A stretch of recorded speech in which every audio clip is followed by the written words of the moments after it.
Hi, I'm Tom Cairns and welcome to the final round of the Classic and Modern Motorsport Club Southern Championship here at Silverstone. We are here for all three championships, the TinTops, the Super Saloons and the Intermark Silhouettes, as they all are on circuit for qualifying before they all compete in their separate races in both the morning and in the afternoon.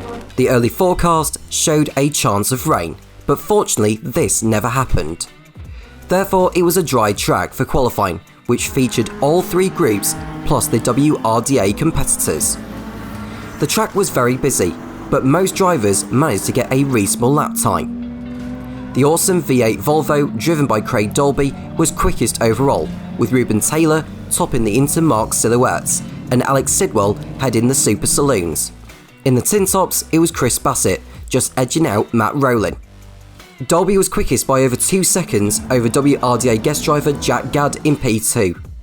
Taylor was P3 ahead of the Vauxhall Tigra trio of Paul Knight, Russell Humphrey and Phil Spinks.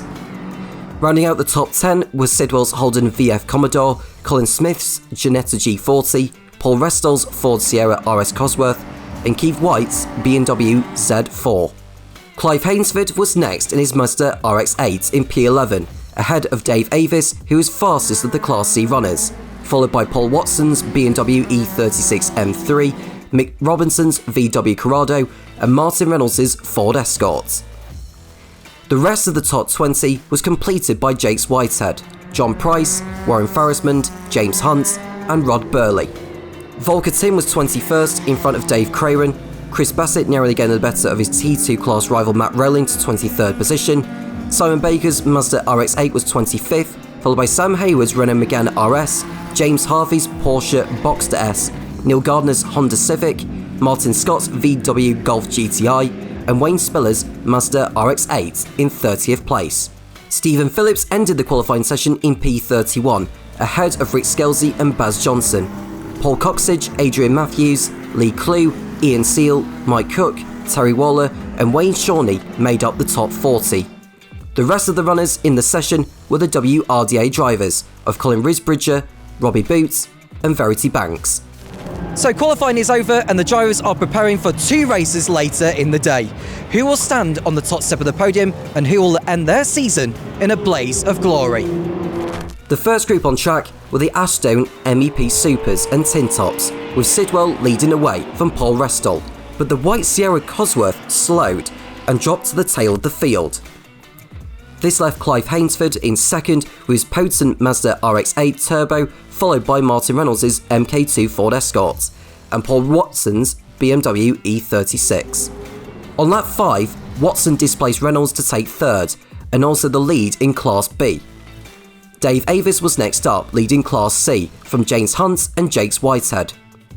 Then came Chris Bassett, heading the TinTops with Rob Burley's BMW E90 in pursuit.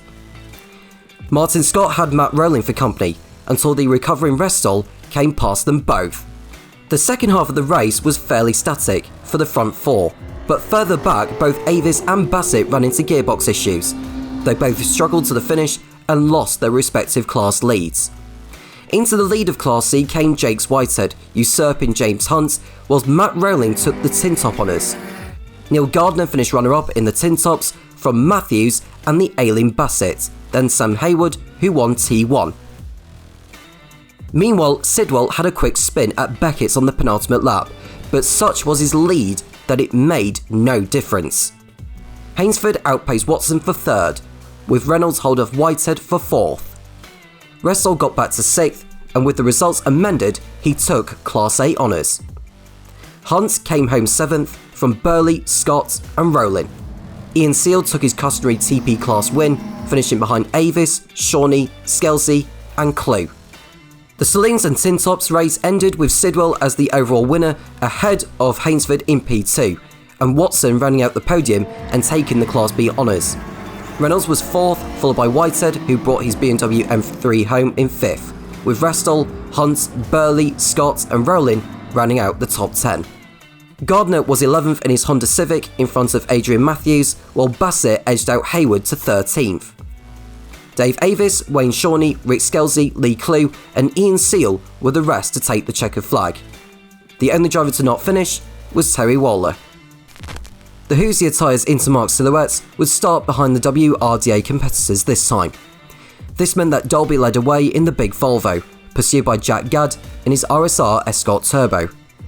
These two set a blistering pace, but it was not long before our Intermark drivers were weaving their way through the slower WRDA cars.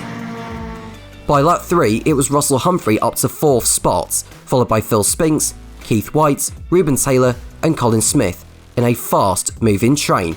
Their battle continued race long, as Taylor gradually worked his way past those in front to eventually take the win. Humphrey finished a very close runner-up, with Spinks impressively holding off White and Smith. Warren Ferensmond had a good run to claim 6th in our group, whilst Coxidge had his best run in 7th. Baz Johnson had his rebuilt Pontiac back together after the Snetterton incident and enjoyed mixing it with the WRDA bunch in the midfield. John Price completed the Intermark finishes following the retirement of Stephen Phillips and Paul Knight. Both Mick Robertson and Volker Tim were non-starters. Dolby won race 1 by over a lap from Gadd, then it was Taylor, Humphrey and Spinks, the first 3 non-WRDA pilots home. White was 6th ahead of Smith, Ferrismond, Harvey and Coxidge. Baker was 11th, comfortably in front of WRDA rival Spiller, with Johnson, Cook, Risbridger, Price, Banks and Boots the rest to finish. Those not making it to the end were Phillips, Craven and Knight. The non-starters were Robertson and Tim.